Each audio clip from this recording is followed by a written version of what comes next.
দমন পীড়ন চলছে কার সাথে? মুখ্যমন্ত্রী জবাব দাও, জবাব তোমায় দিতেই হবে, জবাব তোমায় দিতেই হবে। দাবি এক, দাবা এক। নিরীহ ছাত্র আন্দোলনের উপর পুলিশি অত্যাচার হচ্ছে কার সাথে? পুলিশ মন্ত্রী জবাব দাও, জবাব তোমায় দিতেই হবে, জবাব তোমায় দিতেই হবে। আজকে ভয় পেয়েছে মমতা, জেনে গেছে জনতা। ছাত্ররা যখন রাজপথে, তখন মমতার পুলিশ নির্লজ্জ ভাবে মনে করে যেখানে সুপ্রিম কোর্টের অর্ডার ছিল শান্তিপূর্ণ আন্দোলনকে বাধা দেওয়া যাবে না, এটা মামলা হবে। ছাত্রীদেরকে মেরে, মহিলা ছাত্রীদেরকে মেরে মাথা পাঠানো হয়েছে, ছাত্রদেরকে দমন পীড়ন করা হচ্ছে, তাদের অ্যারেস্ট করা হয়েছে, লাঠিচার্জ করা হয়েছে।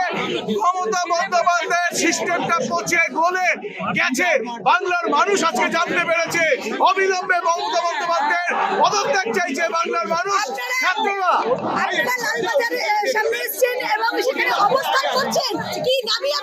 আমাদের দাবি, যাদেরকে শান্তিপূর্ণ আন্দোলন থেকে পুলিশ অ্যারেস্ট করেছে তাদেরকে অবিলম্বে, আমাদের রাজ্য সভাপতি তিনি টাইম দিয়েছেন 8 ঘন্টা, 8 ঘন্টার মধ্যে তাদের যদি নিঃশর্তভাবে ছেড়ে না দেওয়া হয় তাহলে পরবর্তী নির্দেশে আমরা বৃহত্তর আন্দোলনে যাব। আর আজকে এই ছাত্রদের উপর দমন পীড়নের প্রতিবাদে আগামীকাল সারা বাংলা চাক্কা জ্যাম হবে, সারা বাংলা বন্ধ হবে।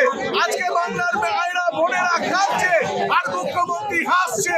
কিন্তু মুখ্যমন্ত্রী এই বন্ধের বিরুদ্ধে কি বলবেন, পারবেন কালকে? মুখ্যমন্ত্রী ধর্ষিতাদের সঙ্গে আর ধর্ষিতা মা বোনেদের বিরুদ্ধে, না হলে তিনি টাকার মূল্য দিয়ে মা বোনেদের ইজ্জতের দাম ফিরিকৃত করতেন না। যেভাবে টিয়ার গ্যাস ছোড়া হচ্ছে, কি বলবেন? কোথাও কি প্রশাসন বা সরকার ভয় পেয়েছে? ডেফিনেটলি ভয় পেয়েছে। এভাবে মুহুর্মুহু টিয়ার গ্যাস ছোড়া উচিত নয়।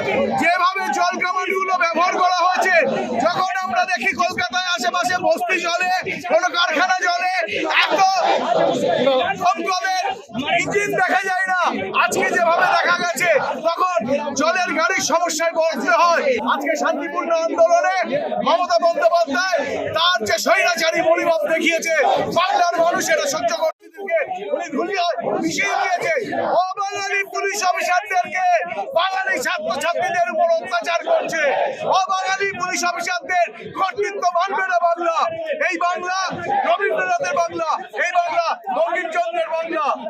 কি বলবে একজন মহিলা হিসেবে, নারী হিসেবে এই পশ্চিমবাংলায় কতটা সুরক্ষিত?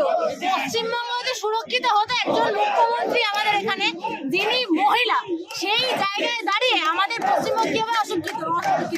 একটা এরকম আর্টিকেলের মতো ঘটনা ঘটার পরেও বিষ্ণুপুরের মতো জায়গায় 3 দিন আগে একটা মহিলা ধর্ষিত হয়েছে। এরকম বৃহত্তর আন্দোলন হলো 14 তারিখে, তারপরে আমার আজকে 27 তারিখে। দেখতে পাচ্ছেন সাধারণ মানুষ, কোন দল নির্বিশেষে সাধারণ মানুষ রাস্তায় নেমেছে, যুব সমাজ রাস্তায় নেমেছে। তারপরেও তাদেরকে কিভাবে লাঠিচার্জ করা হয়েছে, কাদারি গ্যাস ছোড়া হয়েছে, জল কামান মারা হয়েছে, তারপরে সাধারণ মানুষ রাস্তায় রয়েছে। কারণ ওই মুখ্যমন্ত্রী 14 তারিখ থেকে ট্রেনে হবে। ওই মুখ্যমন্ত্রী কোন রকমের কোনো কর্তব্য পালন করেনি। মহিলাদের কোনো জায়গা নেই পশ্চিমবঙ্গে, ওইটা বুঝিয়ে দিয়েছে ভালো করে। তাই ওই মুখ্যমন্ত্রী পদত্যাগ আমরা দাবি করছি। ছাত্র আন্দোলনে সামিল হয়েছিলাম কোনো এজেন্ডা ছাড়াই। আমার গায়ে আমাদের ভারতীয় জাতীয় পতাকা ছিল, এর উপরে আমাকে লাঠিচার্জ করে এবং অকথ্য ভাষায় গালিগালাজ করে। এবং সে ছেলে পুলিশ থাকে, মেয়ে নয়, একজনও মহিলা পুলিশ ছিল না ওখানে। আপনার গায়ে জাতীয় পতাকা নিয়ে আপনি হাঁটছিলেন, কি বলবেন? আমাকে মেরেছে এর উপরে, এটা কি মানে? ওরা মানে না তো। এই জঘন্য মুখ্যমন্ত্রী, এই মহিলা মুখ্যমন্ত্রী, এর মুখ্যমন্ত্রী থাকার কোনো অধিকার নেই। যতক্ষণ না একে আমরা নবান্ন 14 তলাকে টেনে এসে নামাচ্ছি, আমাদের জীবনে শান্তি আসবে না। বাংলা নিজের মেয়েকেই চায় স্লোগান উঠেছিল, কি বলবেন? বাংলা নিজের মেয়েকে চায় না, নিজের মেয়েকে চায় না, চায় না নিজের মেয়েকে চায়। দেখুন, বাংলার মেয়েরা এখানে বসে আছে, এটা বাংলার মেয়ে নয়। বাংলার মেয়ে মমতা যদি হতো, মেয়েদের জন্য করতো। আজকে মেয়েদের মাথা ফাটাতো না। দেখুন, বাংলার বসে আছে, তাহলে তার এখনো বিচার কেন হচ্ছে না? যারা ধর্ষণ করেছে দর্শন করলে বলতে ভুল হবে প্রমাণ লোপাট করার জন্য ওনাকে সরিয়ে দেওয়া হয়েছে।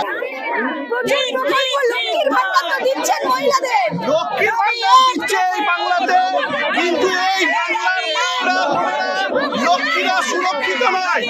এই মুখ্যমন্ত্রী বাংলার নামে কলঙ্ক, এই বাংলার ঐতিহ্য, এই বাংলার মান সম্মান এই মুখ্যমন্ত্রী পুরো নষ্ট করে দিয়েছে। এই প্রশাসনকে মুখ্যমন্ত্রী ধরাবাসে পরিণত করেছে।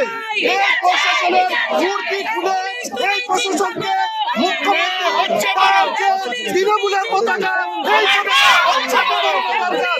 এই রাজ্যের প্রশাসন যারা আছে তারা তাদের এই মূর্তি খুলে যে তৃণমূলের ঝান্ডা আছে সেই ঝান্ডা দেওয়া এদের উচিত। এরা অগণতান্ত্রিক ভাবে এরা মানুষের উপর বিক্ষোভ করছে এবং লাঠিচার্জ করছে। আজকে যে ছাত্র সমাবেশ হয়েছিল, এই ছাত্র সমাবেশে ছাত্ররা উপস্থিত ছিল, এই ছাত্রদের উপর যে লাঠিচার্জ কাঁদনে গ্যাস ছোড়া হয়েছে, তার জন্য আজকে এই বাংলার মুখ্যমন্ত্রীকে আমরা ভারতীয় জনতা পার্টির তরফ থেকে পদত্যাগ দাবি করছি। আমাদের রাজ্য সভাপতি এই মুখ্যমন্ত্রীকে পদত্যাগ দাবি করছি।